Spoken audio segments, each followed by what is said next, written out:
Welcome. Today, we're breaking down a really fundamental shape in geometry, the trapezoid. You might not even notice them, but trapezoids are absolutely everywhere, from iconic buildings to just everyday objects, giving things both strength and style. Okay, so here's what we're going to cover. First, what exactly is a trapezoid? Then we'll look at some special types, talk about the median and altitude, get into some key angle properties, and finally, we'll solve a quick problem to put it all together.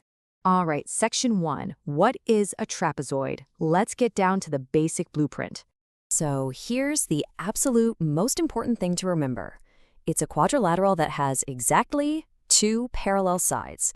And I'm stressing that word exactly for a reason. Not four parallel sides, not zero, just two. Okay, so take a look at this trapezoid right here, HKL. You can clearly see that the top and bottom sides are parallel. And those parallel sides, we call them the bases. All right, let's break down the anatomy here. You've got your bases. Those are the two parallel sides. Then you have the legs. Those are the two sides that are not parallel. And finally, you have base angles. Every trapezoid has two pairs of them, and they're just the angles that share a base. Simple as that. Okay, next up, special types of trapezoids. Now that we've got the basic model down, let's check out a couple of important variations.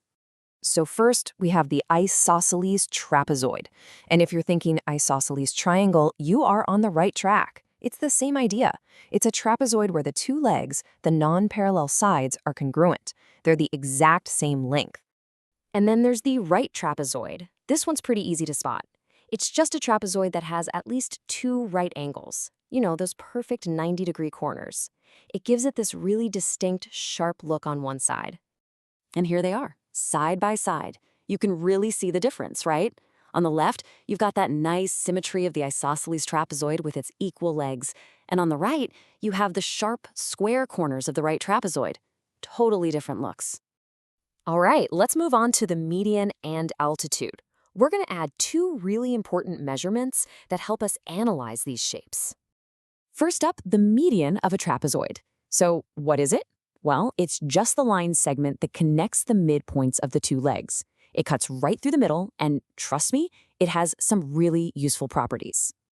So as you can see right here, segment MN is the median. It connects the midpoint of one leg to the midpoint of the other. And here's the key thing to remember about it. The median is always parallel to the bases. Okay, next we have the altitude.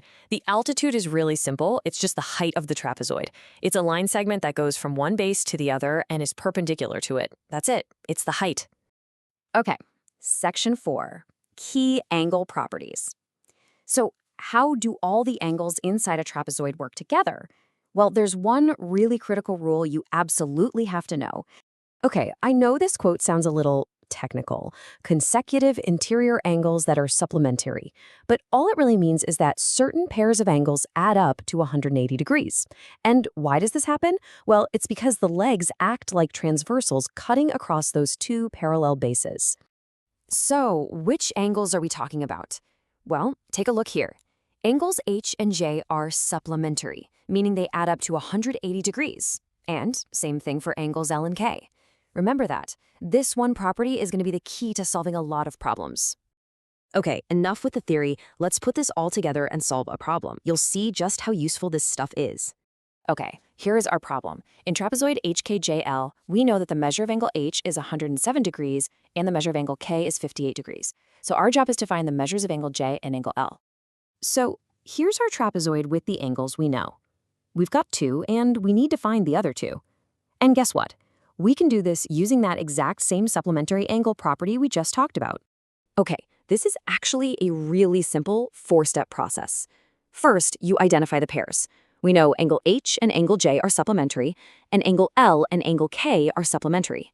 Step 2, set up the equations. That just means angle H plus angle J equals 180, and angle L plus angle K equals 180. Step 3, solve for angle J. 107 plus something equals 180. That something is 73 degrees.